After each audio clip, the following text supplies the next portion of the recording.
الحمد لله رب العالمين، الصلاة والسلام على أشرف الأنبياء والمرسلين نبينا محمد وعلى آله الطيبين الطاهرين، وتقبل شفاعته من أمته ورفع درجاته صلى الله عليه وآله وسلم. أيها المشاهدون الكرام في قناة عين ماضي تيفي، نحييكم بتحية الإسلام ألا وهي السلام عليكم ورحمة الله وبركاته. بوك جولتي بوك تلسبكتاتر عين ماضي تيفي فواي من النك ñonko nuyu diko xane assalamu alaykum wa rahmatullahi wa barakatuh.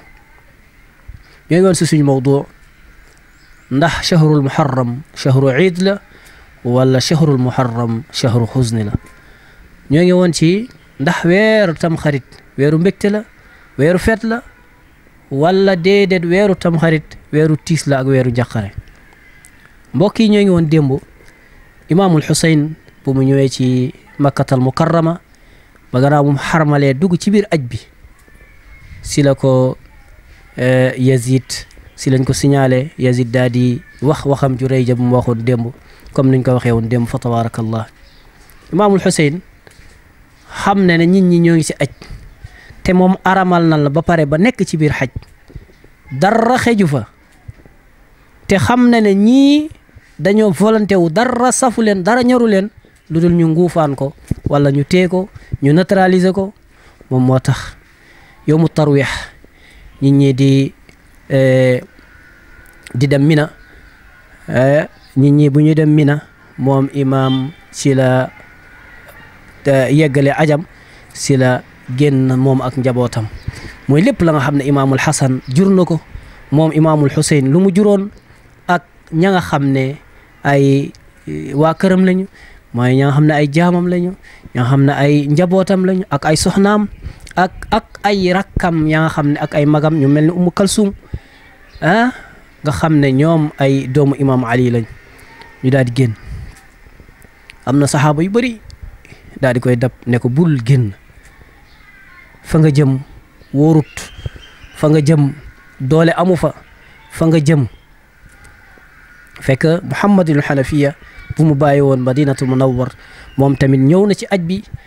boo ko tamit di ko wax ne yow mii sama mag maa ngi lay ñaan nga bañ a dem Kuufa maa ngi lay ñaan nga bañ a dem Kuufa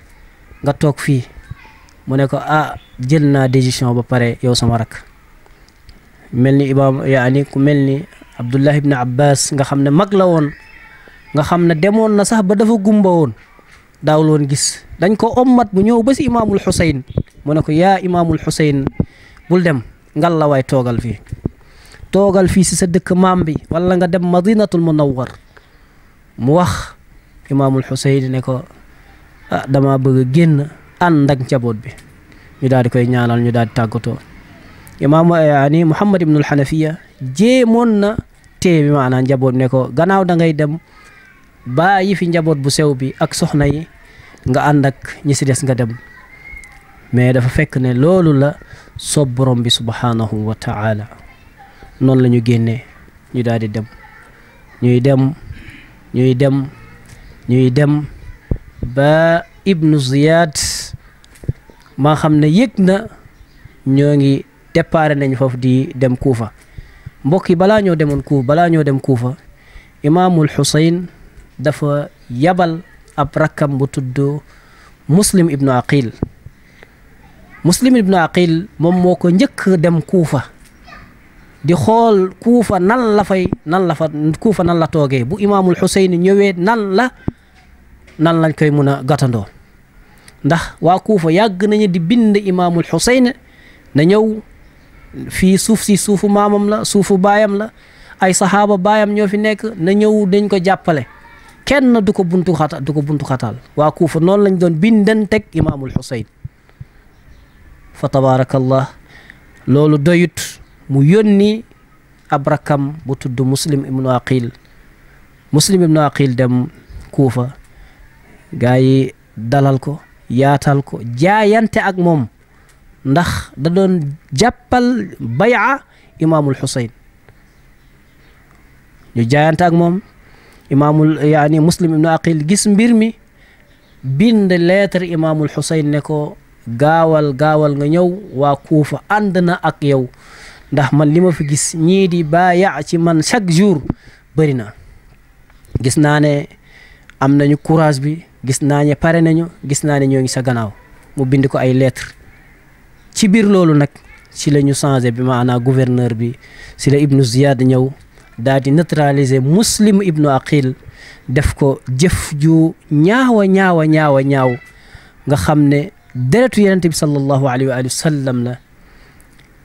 jabootu yonent bi sallallahu alayhi wa sallam la, di sët si yonent bi sallallahu alayhi wa sallam, di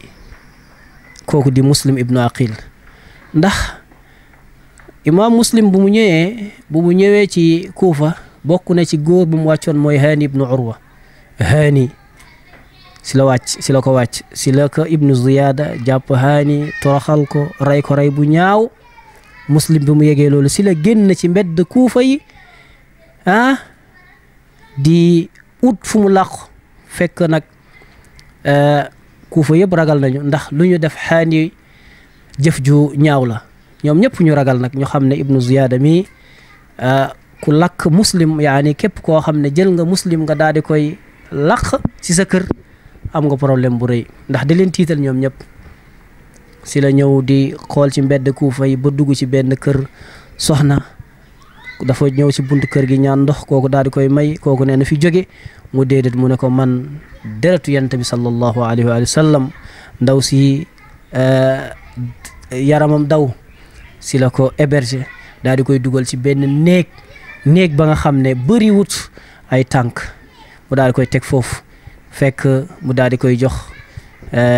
di ko bernde, di ko jox ndox, di ko jox nekk. doom ji yaani mère jooju nag yaani soxna soosu amoon na benn doom ja nga xam ne doom ju kàccoor la. doom ji moo ngi tuddoon Muawiya. kooku moom moo gis yaay ji di dugg ci néeg bi di génn, dugg ci néeg bi di génn, ba mu xam ne mu ne yaay yow néeg bee moom bëri woo fu woon tànk, ana lan nga fay uti. si la dem moom doom ji découvert ba xam ne Muslim ibnu Aqil moo fi nekk. si la ko dem nag wax ko gouverneur bi mooy Ibnu Ziyad. bu mu ko waxee fekk Ibnu Ziyad dafa tegoon xaalis bu bëri képp koo xam ne indil na ko Muslim ibnu Aqil da koy jox xaalis boobu. moo tax xale boobu noonu si la dem wax ko Ibnu Ziyad. Muslim moo ngi suñu kër. si la ko Ibnu Ziyad boole ak ay soldar, ay ñoo xam dañoo war fas, ñi ñoo xam ne dañoo dox yor seen ngànnaay ak seen jaasi, ba ñu entourage nga xam ne wër kër gi yëpp nga xam ne ci la Muslim ibnu Aqil. fa tabarakallahu kon ñu yamadi foofu ba suba insha allahu rabbi ñu di yeggali Muslim ibnu Aqil fan la mujjee ak imaamul Xusayn fan la toll. in uridu illa al-islaha ma stata'tum wa ma tawfiqi illa billah. wassalaamu alaykum wa rahmatullahi wa barakatuh.